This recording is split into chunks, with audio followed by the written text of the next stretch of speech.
Well, good morning. How's everybody this morning? Welcome to the talk on PloneNG, which is Plone the Next Generation. We've been doing some really great work, everybody in the community, on adding new features, and I'm really excited about them, and I hope that you are too. So let's go in and take a look. So Plone development has been proceeding at sort of breakneck pace the past couple years. This is sort of the historic look at Plone development, and we've had roughly one major release every year, counting things like 3.0, 3.1, 3.2 as significant releases. But this year, we just had a release several months ago, Plone 4.2, and we're actually almost ready to do the next one, 4.3. We sort of had so many things in progress that some weren't ready for 4.2, but they were almost ready, and then we were able to make 4.3 very quickly, and hopefully we'll be able to move on and also have some good features for 4.4 before too long. So just to say a little bit about, before I dive in, I'm going to tell you a little bit about all the improvements that have been added to Plone. But before I dive into that, I'll just talk a little bit about the process by which things get added to Plone. We have what's called a PLIP, which is a Plone Improvement Proposal. And there's a process for adding PLIPs to Plone. It looks something like this. So first there's a proposal, which anybody can submit. Any of you are welcome to go to dev.plone.org and add a ticket. It's a PLIP ticket with an idea that you have. And then that goes to the framework team. And the framework team is 7 to 10 people who know a lot about the innards of Plone and about the direction of the community, and they go through the approval process where they look over the PLIP and decide, is this a good idea or not? And I'll say a little bit about the criteria in a minute. The approval happens before the code is actually written, so that people have a chance to, figure out, is this something that I should actually spend my time implementing or not? Is it something that the community just isn't interested in? Once the PLIP has been approved, anybody, it's usually a team of people who ends up implementing it. And that happens off in branches and Git. And once it reaches the point of being ready, well, a couple things can happen. Either it's some branches of some core packages, or it's maybe an add-on that people are already using that is going to be incorporated into the core. Either way, once the code is ready, the framework team becomes involved again to do a review. And they look through all the code, they try it out, see how it works, what doesn't. There's usually 1 or 2 rounds of feedback with the PLIP author so that they can make sure that the code is as good as it can be. If documentation is missing, testing is missing, hopefully those things get caught at that point in the process. And then there's a squiggly line. And the reason for that is things aren't done once the framework team says, yeah, this is okay. Then we've got to actually merge everything into the core code base. And in theory, that's pretty straightforward. All the work has already been done. But in reality, there's often multiple PLIPs that are landing at about the same time, and they maybe change something in slightly different ways. Or there's things that the PLIP author got feedback on, and they just, they were busy with something else. Often happens. They didn't get it done. The documentation didn't get written. The thing was 90% done, but it needs this one thing. And so then there's this sort of just waiting around until somebody gets around to doing it. And that's the biggest thing that slows down the pace of our releases. But sooner or later, that happens, and then we have everything in one place. We can do final testing and QA and make the next release of Plone. So I mentioned that there's some criteria for choosing a PLIP. We don't have a really formal set of criteria, but these are just some of the things that we think about. Feature balance. We want to be adding things that are useful to people who are using Plone through the web, but we also want to be adding things that make it appealing to developers. We want everybody to be excited about upgrading or have something that's drawing them to not just stick on the old version of Plone that we don't want to maintain anymore. how many people is the feature going to be useful for? You know, if it's something that 10% of people are going to use, maybe it should be an add-on instead of being in the core. There's often add-ons that maybe can't be done unless a new plugin point or two are added to the core, and we're usually pretty willing to add the plugin points to make new add-ons possible, but you know, not necessarily adding a bunch of code that we then need to maintain and keep up to quality over a long period of time. One exception to this rule is if there's a feature that you know, some subset of the community finds really important for you know, selling Plone for their work. So an example would be like some of the content staging and versioning features of Plone. I know there's a lot of sites that don't need those, but there's a fair number that do, and it's a really important checkbox to show people who are evaluating Plone. So sometimes that becomes a factor as well. The code ideally is something that has been tested in the wild already. You know, it's an add-on, or it's something that, you know, an example is one thing that we're doing for Plone 4.3 is upgrading to the new version of TinyMCE. Well, I know multiple people have been using that in production for a year or something like that. So it's much less risky to choose to add something to the core if we know that people are already using it successfully and finding it useful. Code quality is something that we look for in the reviews. We want code that's clean, that has tests, that's you know, possible for people to figure out how to use it. Martin Espelli has gotten a lot of razzing for over-architecting portlets, but there's another problem that it can be just as bad, which is if your code is under-architected and people want to extend it in certain ways, but those ways aren't available to them. So this is always an art more than a science, but trying to think about that. And then, you know, what is the migration path for current users and developers of Plone? You know, some people, and all of us are always going to be building new sites on Plone, but there's a lot of sites out there that are, you know, the bread and butter of what we do. And, you know, we don't want those to be stuck on an old version of Plone. We want them to get up to the latest and greatest and be able to talk about how awesome the new version of Plone is. So that's sort of the criteria and the process by which all this happens. And so I'm going to shift focus now and actually show you what's been added. I've got a sort of a jumble of things arranged by theme rather than by release. So look for whether it says 4.2 or 4.3 if it matters to you. It probably does because 4.3 isn't quite out yet, but it will be very soon.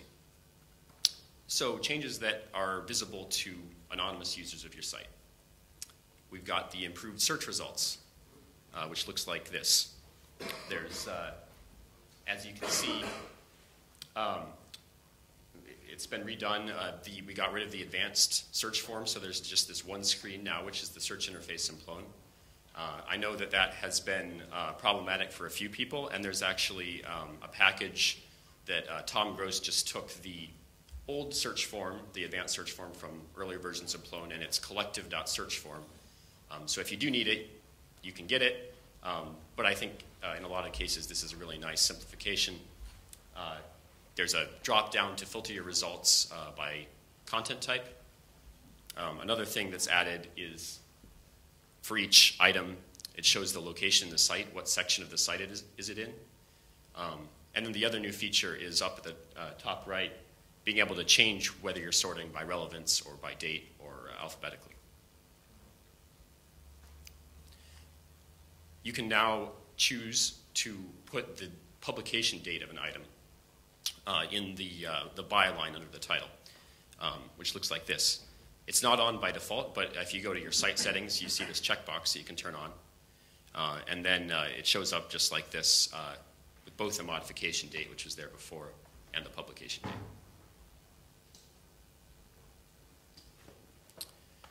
If you search in Plone, and this is relevant to a lot of you Europeans who have funny characters in your languages that I don't know how to type on my computer. But I figured out if you search for a word, if you've got a word in your site that has accents on it, you can now search for it even if you don't type the accent in. So as an example here, I'm searching for Plone, but it found a page where I put the O with a slash through it in. Those are all the changes that are relevant to anonymous users, but there's a bunch more for people who are managing your site. New collections. So we used to have the tab that was the criteria, so you had to go and add a collection, and then you had to save it, and then you had to go to criteria, and then you had to pick which type of thing you wanted to add, and then you had to pick what way do you want to query it. And it was just, it was a very powerful feature of Plone that is much beloved by a lot of us, but it was kind of clunky to use. So this is the new collections interface.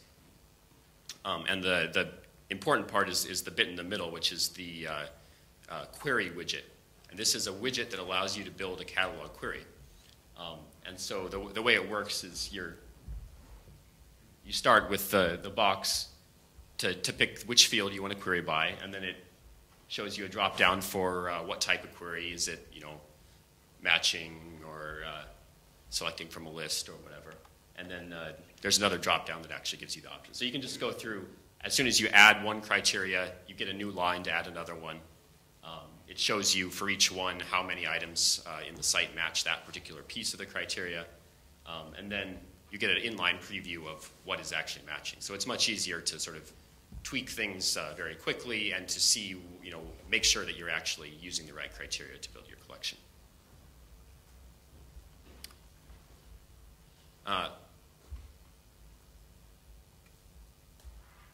So the collections are in the plone.app.collection package. If you want to use the old collections, and there are reasons for that, there's a lot of add-ons that are built around collection as a way to organize things, and they may not be updated yet to work with the new ones, although it shouldn't be too hard to do that. The old collections are still there in AT content types and available. If you create a new Plone site, they're disabled, but I think all you have to do is go to portal types and enable them to be addable in the site. If you're upgrading an old Plone site, you don't get the new collections by default.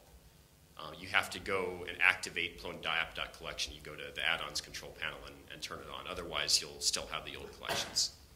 So something to think about when upgrading sites to 4.2 and above. One other thing about collections is that, of course, one of the things that's cool about them is that you can add custom catalog indexes and then add those indexes to your collection.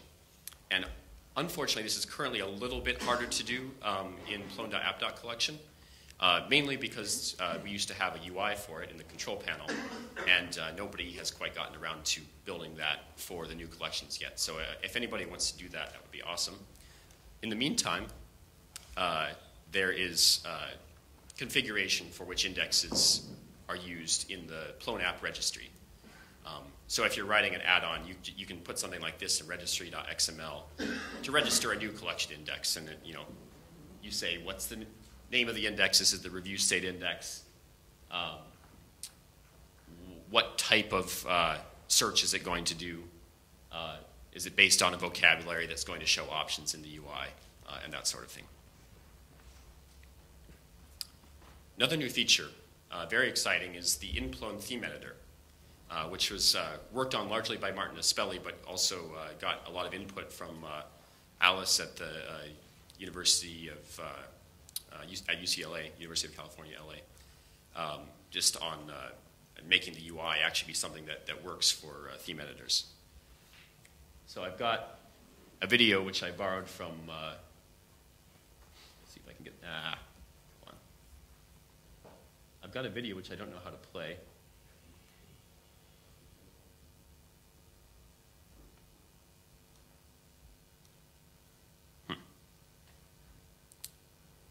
Well, I will post the video later and you can look at it, and I will describe the theme editor. If you go to the control panel in Plone, you click on theming, there's now two really cool things, at least. You can upload a zip file that contains your theme, so it just contains HTML, CSS, whatever, and it contains a diazo rules file. I think probably how many people are familiar with the basic concepts of diazo. what Plone app theming now does is there is a editor right in your browser that's based around ACE, which is a nice code editor.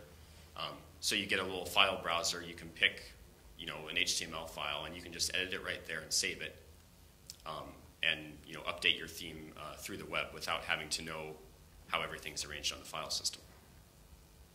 There's also an interactive rule builder for your themes. So it shows you on the left a panel which is your theme, HTML, and on the right a panel which is Plone's content. And then you can just click to select things and say, I'm going to replace this thing with that. And you spit out your diazo rules file very easily. Another new feature is Dexterity. And Dexterity is a project that Martin and I and a whole bunch of other people have been working on for a number of years to allow you to define content types through the web without being a programmer. So if you haven't seen it before, there's a control panel in Plone that's called Dexterity Content Type. So you go there and you can just say Add Type. In this case, I create a type called the nomination. And then you get this UI that lists the fields that are included on that content type, and you can add new fields. And then once you're done with that, you can go back to the main area of your site and add the new content type. There's some more things that need to be done to really make this useful for people. The problem is you can get very far at building out the schema for your content type and be able to add all these things to your site, but there isn't a really good way to customize the view, how these things are presented in the site, how these things are searched in the site. At this point, you still have to sort of go back to coding for that.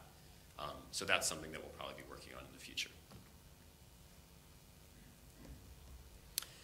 If you've been using Dexterity in the past, please note the new instructions for installing it. You used to need to extend the KGS from GoodPy. Don't need to do that anymore. The Dexterity version pins are included in Plone's KGS, which is simpler for people using Plone and simpler for me as the maintainer of Dexterity. But you also need to possibly update the eggs inclusion of Dexterity. Dexterity has two features that I like a lot, but that we weren't ready to put in Plone Core yet. One is the relation field, which is based on the zc.relation index. The other one is configuring things using the grok style configuration. So if you're using either of those, you need to be sure to turn on those extras in order to get the right packages included into your Plone.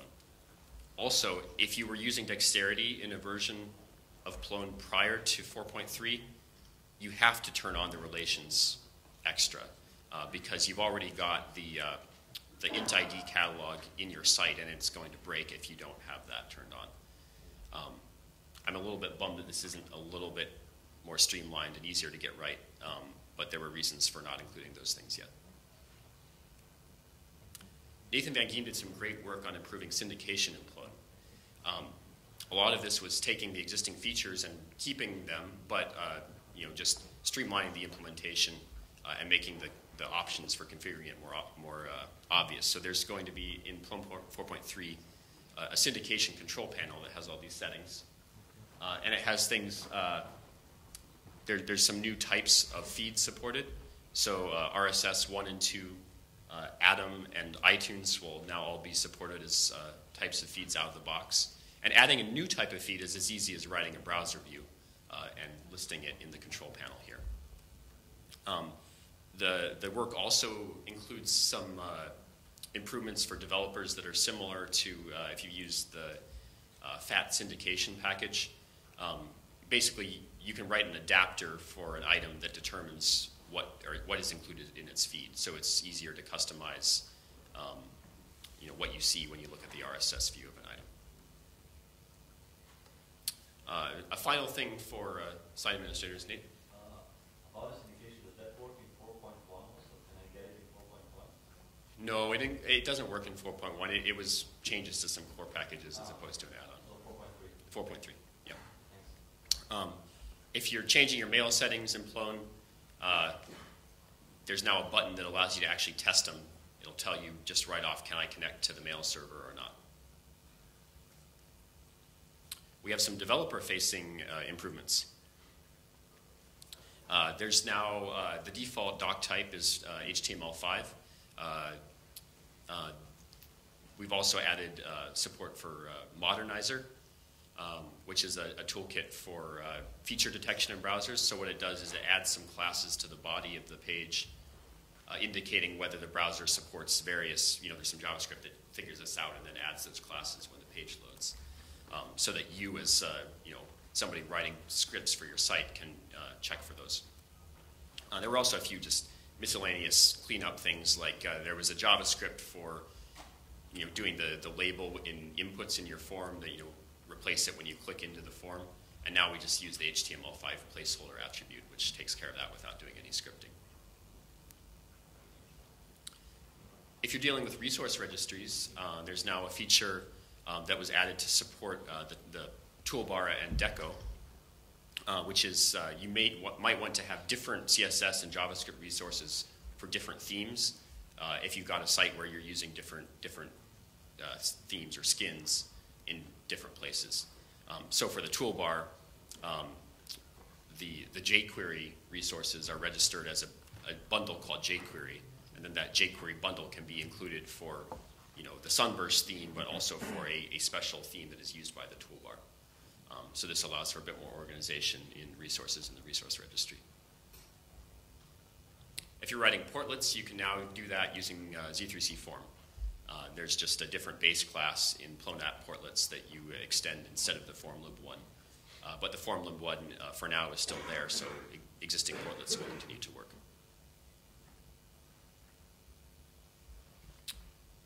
It's now possible to customize how your password gets checked when people are changing their passwords. You can write whatever logic you want to say, is this password too long? Does it have the right characters? Whatever other things you want to enforce. And you can write that as a plugin for the pluggable authentication system.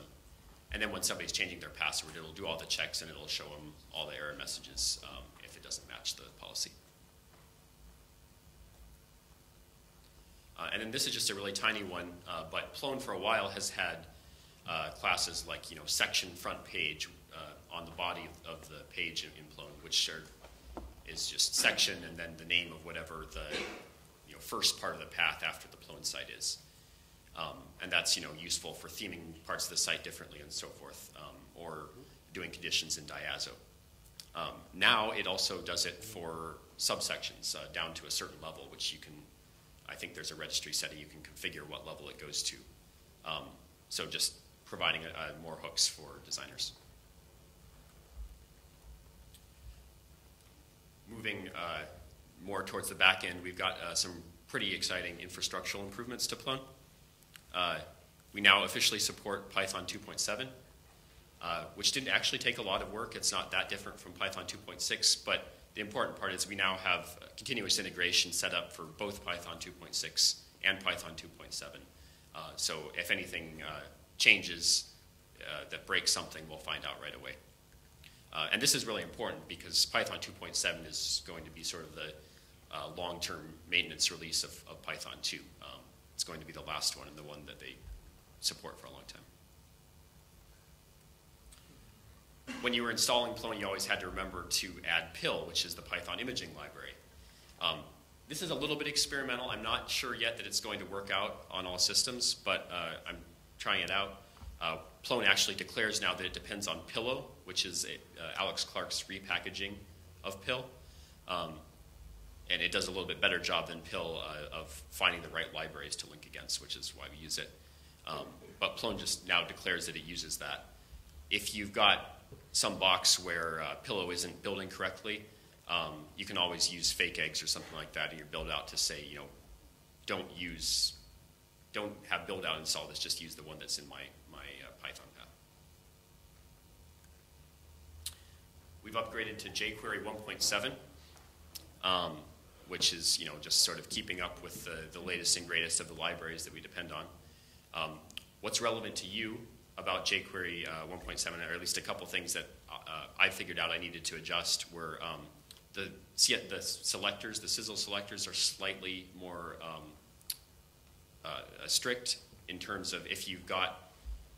a selector for a particular class on an attribute, you now have to make sure that you've got the class naming in double quotes. You used to work without it before, now it just breaks, so you might have to go through and find the places where that happens. There's also, when you're binding events, I think now the preferred way to do that is with the on, O-N, you know, on this event, do that, instead of using live or just binding an event by name. Plone 4.3 has a lot fewer dependencies that it pulls in when you install, which is great for, you know, reducing the baseline RAM usage of Plone, making imports faster, and things like this. We did a lot of work at the sprint before the Plone Plone Symposium East this year. Basically what this is there were a bunch of things that were like zope.app.something that just sort of incidentally got pulled into Plone because we depended on something from Zope that happened to depend on zope.app.testing, and then that depended on all the rest of Zope 3.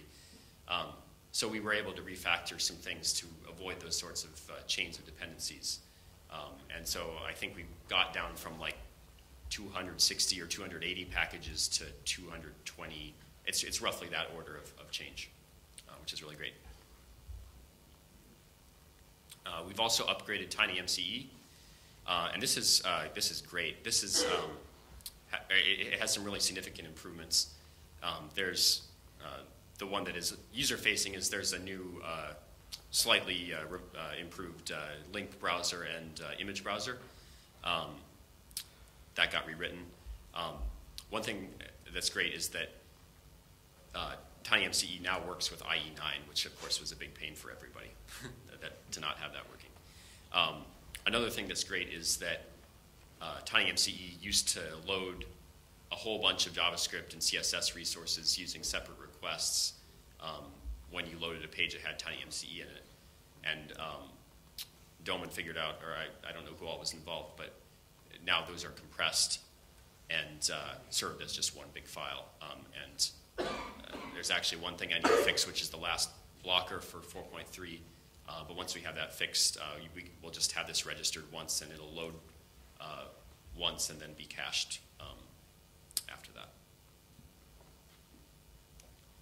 I promised you I'd tell you how to reduce RAM usage by 20%, and I think this is the worst kept secret at the Plone conference. I heard it in a couple other talks already, but upgrade to datetime 3.0. Hanno sort of rewrote datetime to use Python's slots feature, which helps reduce how much space an object takes up in memory. And this graph is from a big site that we ran at Groundwire. You can ignore most of the graph, but look at the red circle here. Up here is the site running along how much RAM it was using before the upgrade.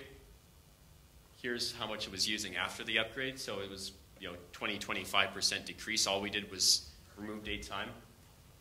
We also added a new instance. So the memory should have gone up, but it dropped by that much. Yeah, there's more content being added to the site. There's a few things that PLIPs that have been added to Plone just to clean up things in Plone. So Tom Gross did some work on batching. I think that we had like, batching is figuring out for navigation, the first page, the second page, etc. I think we had like 3 different, copies of that code. Rock says 4. Yeah. So Tom just got all of those updated. There's now a Plone.batching package, and then everything uses that. Kupu is gone. That's not a big change. It's been, ever since we got to Plone 4, it's been an optional add-on that was a dependency of Plone, but not installed by default. So you could go and activate it, but it didn't come by default. Now you can still add it as an add-on, but you would have to specifically add it to your eggs rather than just depending on it getting pulled in when you list Plone in your eggs. KSS is gone, or will be very soon. And yeah, this is significant. This is KSS was really great feature for Plone, but jQuery has just really made it obsolete in a lot of ways. jQuery lets you do as much and often in a more straightforward fashion. And Eric Steele did, we worked on this also before the Symposium East, and Eric Steele did some benchmarking and was measuring about a 40% improvement in just how quickly the page renders because of not having to, wait for processing the XML of the KSS rule, or the parsing the KSS rules and that sort of thing. Implementing this involved taking everything that Plone does that was using KSS, because there was some stuff in the core that was using it, and re-implementing that as jQuery. So that's why this was not quite as simple a thing to do as it may sound. So things like inline validation are now just being done with jQuery. Inline editing is the one thing that we haven't taken care of yet. So hopefully we'll do that shortly. Anybody who actually is using KSS in your sites or add-ons, in theory, you'll still be able to do that. You can install plone.app.kss as an add-on, and it will make available everything that was available before just in Plone Core. This is not a PLIP, but just a small thing that's worth being aware of.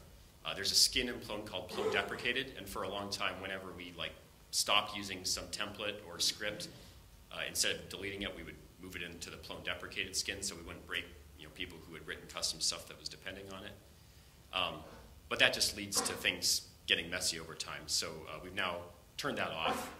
So if you do find something that's depending on it, you can go look for it there and add it to your own thing, or turn the skin back on manually. I think we've gotten through my list of new things in Plone. I just want to talk a little bit about what's next beyond 4.3, which will hopefully be here in a month or two, if not even sooner.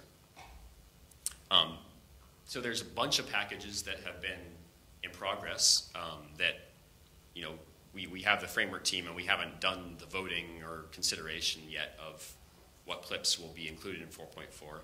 I'm not even sure we've made the call for PLIPs, but that should be coming out very soon. There should be an announcement to submit things that you want to work on. But some things I just have in mind that I'm imagining. There have been PLIPs submitted for some of these already. Plone app content types makes, so we have Dexterity in core now, but Plone app content types actually re-implements all the AT content types that are the default content types in Plone as Dexterity content types.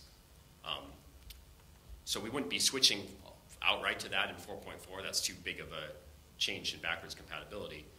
But what we could do is when you install a site, you pick, do you want one or the other? And then that's useful for people who are building custom content types with Dexterity and just want to be consistent about how things are implemented. Plone.app.event is a huge amount of work that's been a recurring event itself to work on it, to add recurring event support to Plone, as well as cleaning up various other aspects of Plone's event content type. And from what I hear from Johannes, that's getting close. You've probably seen Deco and Plone App Toolbar. Those are things that we can consider adding to Plone. I know that Plone App Multilingual, which is replacement for Lingual Plone that also supports Dexterity, has been proposed as something to be included. And then, a small one that was submitted is to make it so every portlet has a field where you can just put in a custom CSS class that will get added to the portlet, so it's easier to style it. Yeah? Thank you. About the CSS, is that already a PLIP? It's been submitted, and some work was done on it, but... Yeah, because I worked on a collective package that does exactly that. Okay. Yeah, I think the framework team needs to figure out what the state of it is, and if anybody knows, come talk to me.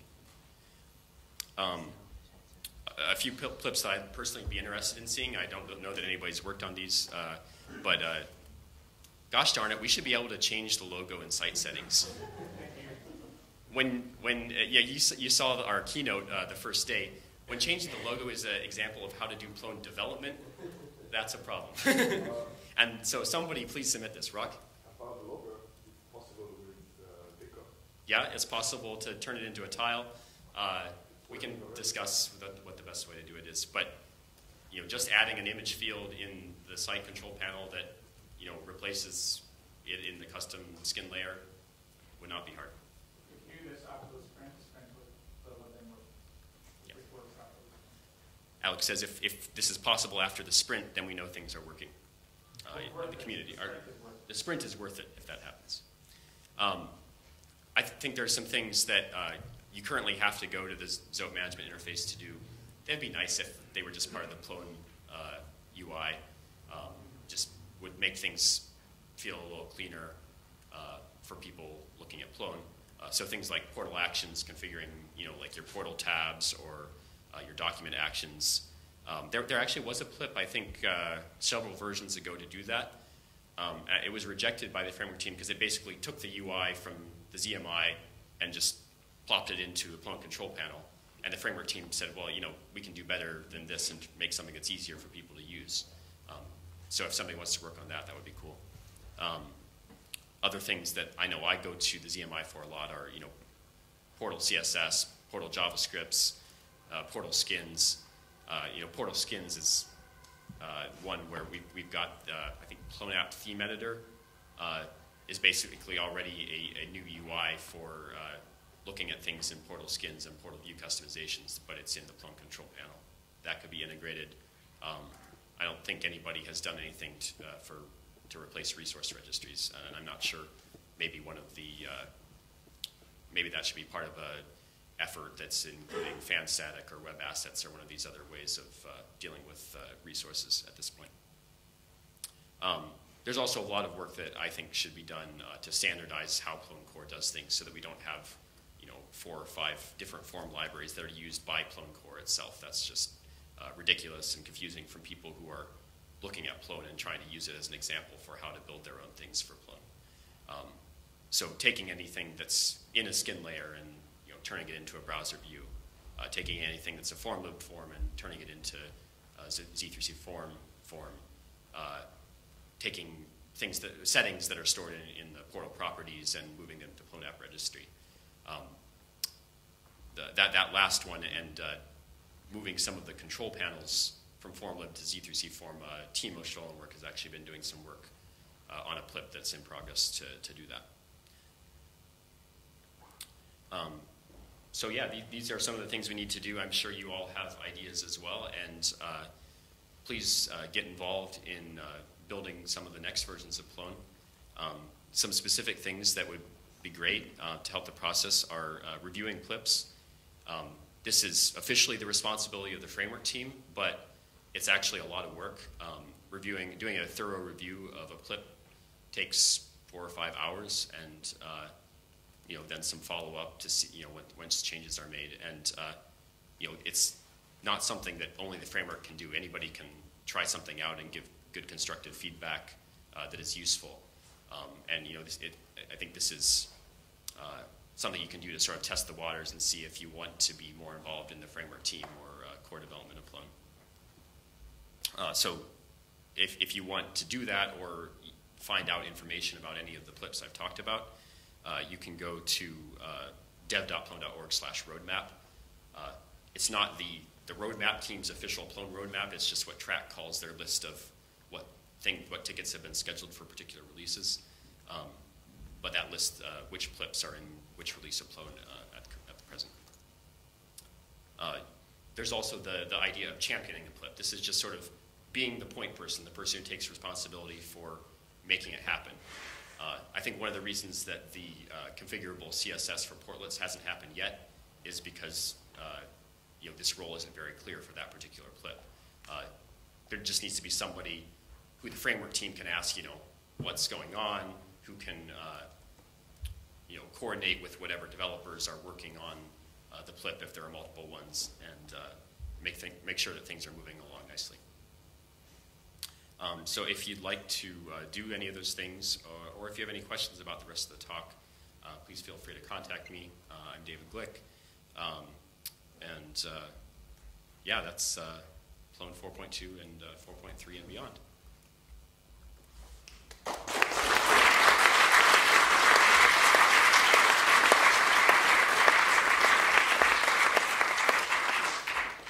Anybody have questions?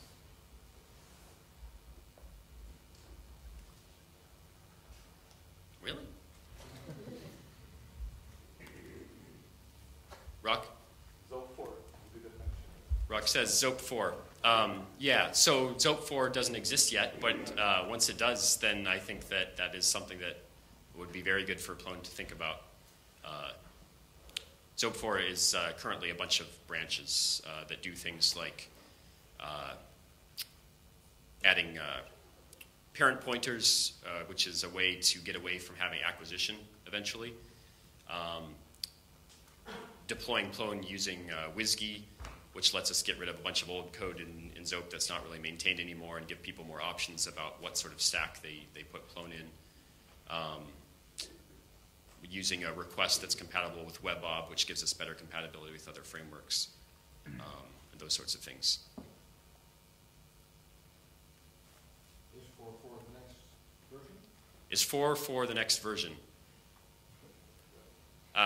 The way this works is we see what people propose, and we see if there's a way to add them as things that are backwards compatible with the current Plone 4 series. And if there's people doing a lot of work on things that aren't backwards compatible, then we call it Plone 5. That said, I think that Plone 4 is a venerable release, and there's also a marketing aspect to releasing a big new thing and calling it 5.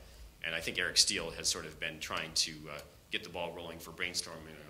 What should Plone 5 be to be an exciting new release that we can sell as a community?